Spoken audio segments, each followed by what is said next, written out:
আল্লাহ পাক আমাদেরকে সৃষ্টি করেছেন, আমরা সবাই বেহেশতে যেতে চাই। আচ্ছা, বেহেশতে যেতে চান না কে কে? একটু হাত তোলেন তো হয়। আচ্ছা, বেহেশতে যেতে চান কে কে? হাত তোলেন তো হয়।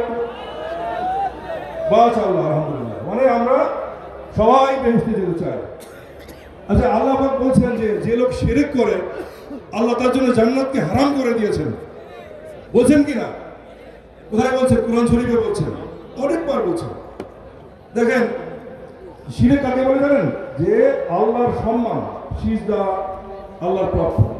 এই সিজদা যদি আপনি কোনো কবর দেন, কবর মাজারে দেন, আপনি শিরিক করলেন। মানে ওই শিরিকটা, ওই সিজদাটা আল্লাহর প্রাপ্য, কিন্তু আপনি দিলেন কোথায়? এটা অজায়গায় দিলেন। এবং ইন্নাহু মান ইউশরিক বিল্লাহি ফাকাদ হারামাল্লাহু আলাইহি জান্নাত। যে ব্যক্তি শিরিক করলো আল্লাহ তার জন্য জান্নাতকে হারাম করে দিয়েছেন, তার জন্যই শুধু আগুন। আবার কি? ওয়া ইউমিনু আকসারুহুম বিল্লাহি ইল্লা হুম মুশরিকুন। আল্লাহর প্রতি ঈমান আনার পরেও অধিকাংশ লোক শিরক করে। কে বলছেন?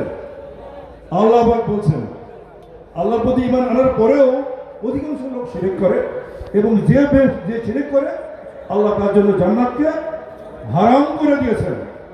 এই দেখেন, আল্লাহ 99 নাম আছে। দেখেন, আল্লাহ রব এবং ইলাহ। আল্লাহ রব ইলার মানে হলো যিনি আমাদেরকে খাইয়ে পরিয়ে বাঁচিয়ে রাখেন, যিনি আমাদেরকে তার বিধান দিয়েছেন। এই জিনিসকে যদি আপনি আল্লাহর পরিবর্তে অন্য কাউকে অনুসরণ করেন, কিরকম? আল্লাহ সিজদা আপনি মাজারে দিয়ে আপনি শিরিক করলেন।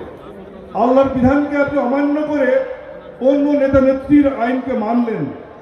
ওই অধিকার আল্লাহ ছিল? আল্লাহ 99 নামের কোনো এক নামকে আপনি ওই নেতাকে দিলেন কিনা?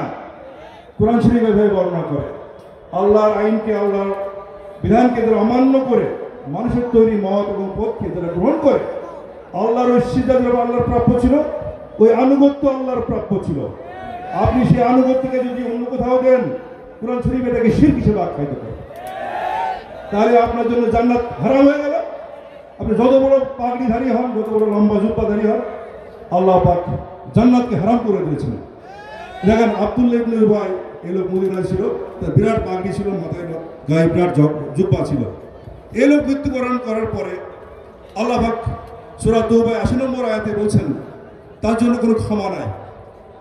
দেখেন, সে নামাজ পড়তো, রোজা রাখতো, যাকাতও দিত, কিন্তু আল্লাহ বললেন যে ইস্তাগফির লাহুম আও লা তাস্তাগফির লাহুম ইন তাস্তাগফির লাহুম 70 মাররাতান ফালা ইয়াগফিরুল্লাহু লাহুম যালিকা বিআন্নাহুম কাফারু বিল্লাহি ওয়া রাসূলিহি।